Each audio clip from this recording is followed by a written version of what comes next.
Hello everybody, welcome. In this episode we are going to talk about Dataflow. The Dataflow aspect of language definition helps MPS understand the data flow and control flow in the program. For example, it can detect situations like this one in Java, where we get a warning about potential null pointer exception because we are initializing the value to null and only assign a concrete value to it in an if statement under some sort of condition. So potentially the value object here might be null, and so we might get a null pointer exception here.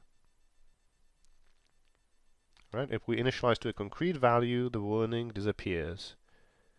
Or if we assign a null value to it under some condition, when a certain condition is met, then again we might get null pointer exception here.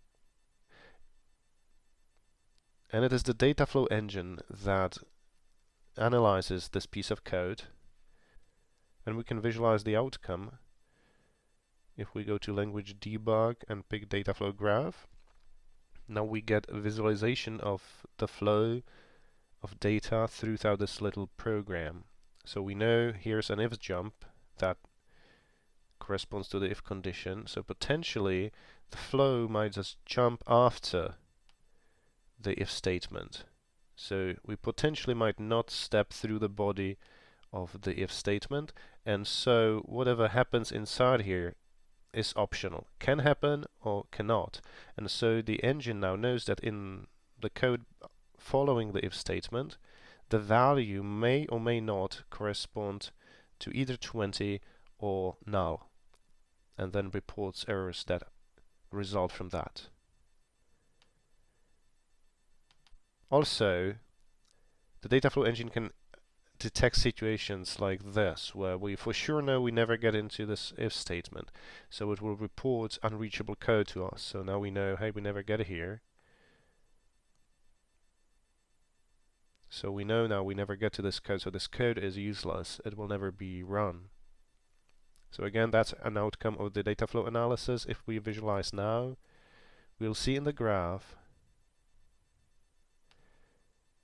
that these nodes, there's no arrow pointing to these nodes. So they are clearly unreachable. The flow goes to this unconditional jump to here. So whatever precedes this node is unreachable and will be reported as such.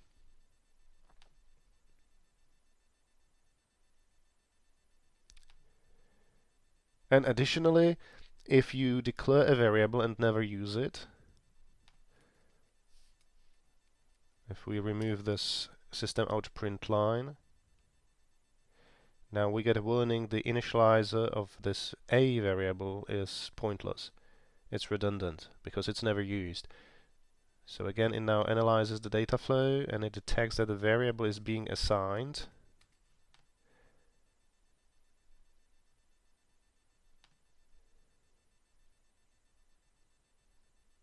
Here, write A. So a value is being written into A, but it's never read. While for the value, we write a value here in the declaration, and then we read it here at the assignment. But we never really, and we write it into A, and we never really read A. So this is all these are the tasks for data flow analysis. Well, the sample robot language, that's part of MPS, also has Dataflow defined. So let's start with the Dataflow definition in this language because it's simpler. So in a piece of code like this, we've got this robot script. We've got several commands, and we can visualize the data flow just like we did for Java. And we get a flow including conditional and unconditional jumps somewhere along the way.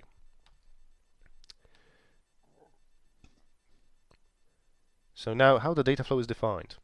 So the data flow is defined in the data flow aspect.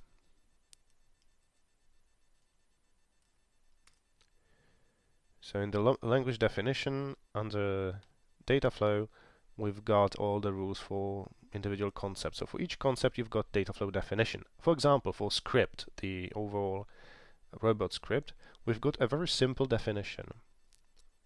We indicated the data flow for this script is basically the code for the body. You know, each script has body and the routine definitions, and the data flow for a script is simply the content of the body, which is a command list. That's it. We don't need to say more. We just say that if the engine is trying to analyze the data flow for script, it needs to analyze the data flow for the body and delegate to body. And body is a command list, so it has also a data flow definition. And the data flow definition is pretty intuitive. We take each command in the command list and we include code for it. So here we state that data flow for a command list is a collection of data flows for each command in the command list.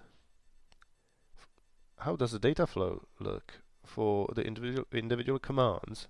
Well, in our case, because our commands don't read data, don't write data, it's very simple. It's just no operation. Like for step. Regarding data flow, there's nothing important happening when you invoke step, so we just include this no operation so as we get some representation in the graph for this command. But we don't really impact the data flow graph in any way.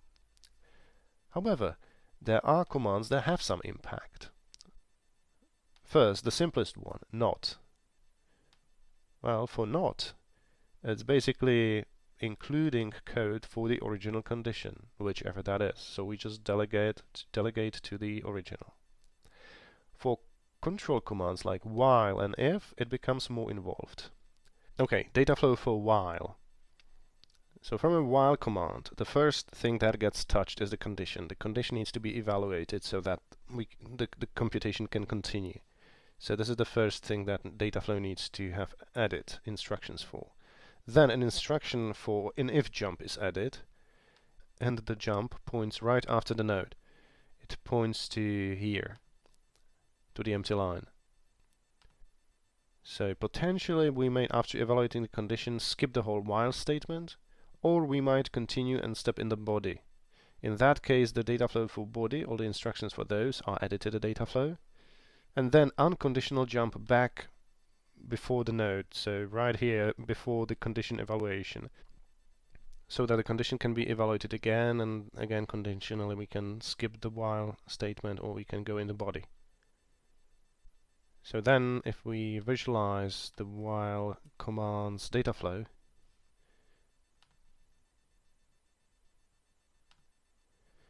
now we see this graphically, right? So we go to the if jump might get us after the whole node, or we might get in the body, and after we process the body we jump back before condition and start over.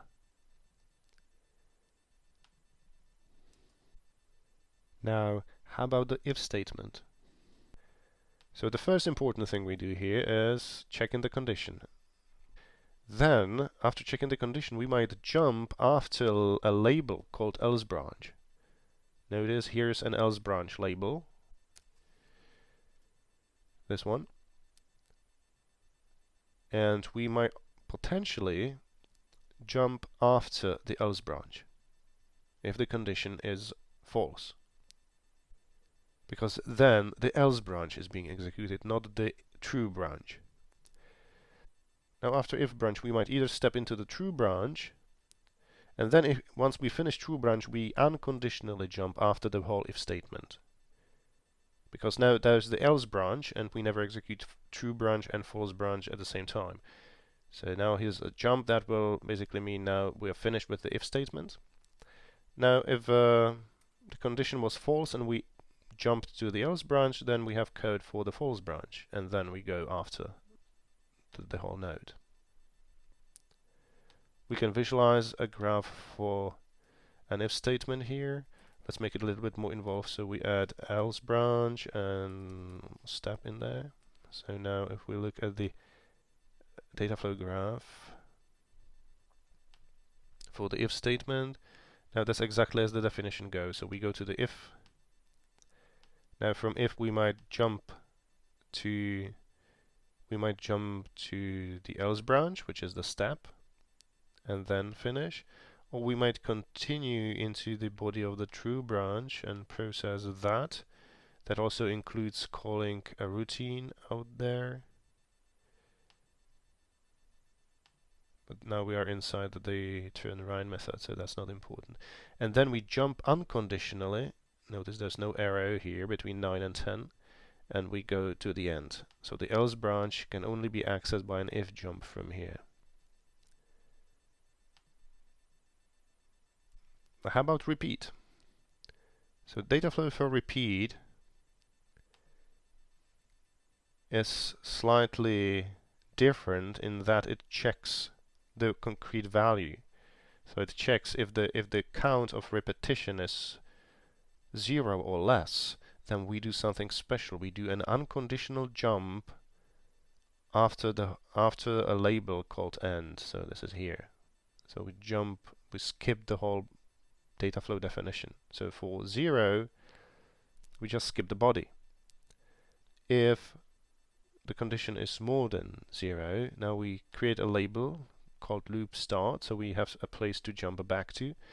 Then we include Dataflow for the body, and then conditionally, depending on whether we iterate it enough or not, we might jump back to the loop start, or we might just finish and go to the end. So looking at the repeat here, if I highlight repeat and do language debug, Dataflow graph, okay, so that's pretty simple. No operation, an if jump that might get us back, or we might end the whole repeat statement.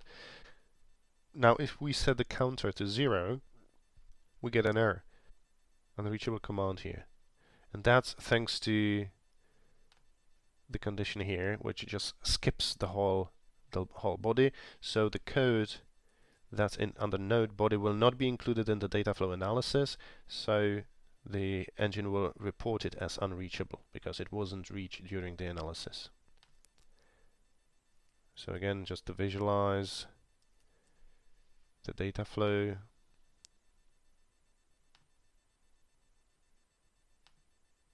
You see, it's completely skips the body. Time for a brief summary here. So when you define Dataflow for a concept, you've got a couple of commands that you can use. Code for a node means include that node in the analysis. Now we are accessing it. Right? You could create labels so you can refer to them and jump to them, either unconditionally with jump. So you might jump after a label. We've got foo. You might jump before, and now you have to say where. So let's say node. Where in the AST. So we might jump before node, or node.body, or node.parent if it makes any sense. Or you might jump after. Typically node, meaning like, well, we are done with this node. Then you might do if jumps, and the same after label, after or before a node.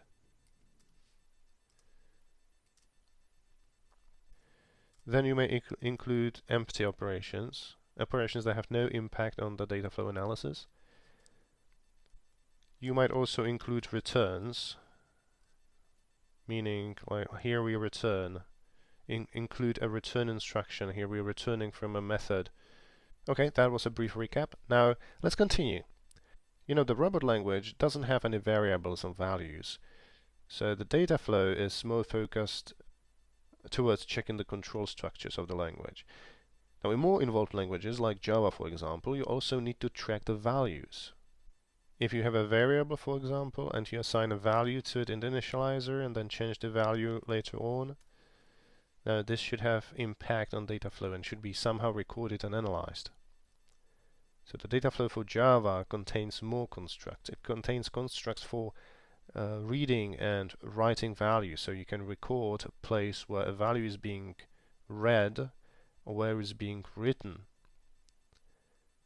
For example, local variable declaration, that's this guy here. So the data flow for local variable declaration checks whether the initializer is not null, and if it is not null, then we run the code for the initializer. It might be a method call, it might be some expression that needs to be evaluated. So we do that first, and then we write node, and notice the local variable declaration. Recall that we write the value from the initializer into the node. So now the Dataflow engine knows that the value that comes out of this will impact this. For parameter declarations, it's a little bit easier because we don't know what the value is. So parameter declaration, when Dataflow analyzes a method, it just knows that some value is being written into the node. We don't know which. It depends on who calls us. But when analyzing the method itself, we know that some value is there. Then, if you refer to the parameter or to the local variable declaration somewhere, the Dataflow engine will just include a read instruction. So whenever you refer to a variable, you've got a reference, the Dataflow engine is instructed to include a read of the value of the variable declaration. And when you do an assignment, so when an assignment expression is being evaluated, first the right side of the expression needs to be added, and then the left side, if it is a reference to a variable, then the right value is assigned to it. So here we instruct the Dataflow engine to remember that the value of the local variable is influenced by the value calculated from the right value, from the right side of the assignment. And if it is not a variable reference, the left side, then we just include the code for it. So again, a minor wrap up. So now we introduce the read instruction and the write instructions, which instruct the data flow about the values, how they are being propagated across your code. Okay, and the last piece I have, and the most complex one, stuff like try catch statement, which are quite complex. They need some extra functionality that they use from the data flow. So this is something you will probably not be using frequently, but you might need it when you get into more complex control flow structures like try statement. So the data flow language gives you a chance to get the data flow for a particular node. Like in a try statement here, we need all the instructions in the body. So we take the body and all data flow instructions, we get them with a get code for, and now we have these instructions. And so for each instruction, now we analyze these instructions.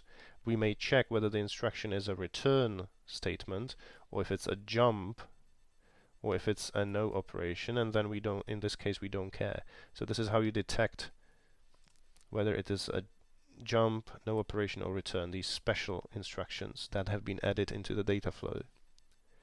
And if it's none of those, then we just analyze, we get all the possible throws that can be thrown from that instruction, and we insert if jumps in the body. So we insert through the insert command, we insert a new instruction into the data flow, into the body, into the data flow for the body of the method. We insert an if jump there, right? So we go through the body, take instructions, and insert if jumps right after that instruction. So we're modifying an already existing data flow instructions for the body of the node of the try statement, and we are for each instruction that may throw an exception, we insert an if jump to catch close. Now notice these marks around insert. You might actually have them around all instructions, including read, and that is called may be unreachable. At may be unreachable through intention. That indicates that this instruction that you are adding to the data flow information might not be reachable, and we don't want this to be reported as an error. Because if the data flow engine detects instructions that cannot be reached, then it will report them as unreachable code. But some of those that you declare, especially in complex control structures like try statement, will definitely not be reachable sometimes. So this this marker ensures that this will not be reported as an error. And that is all for now. Thanks for watching. Goodbye.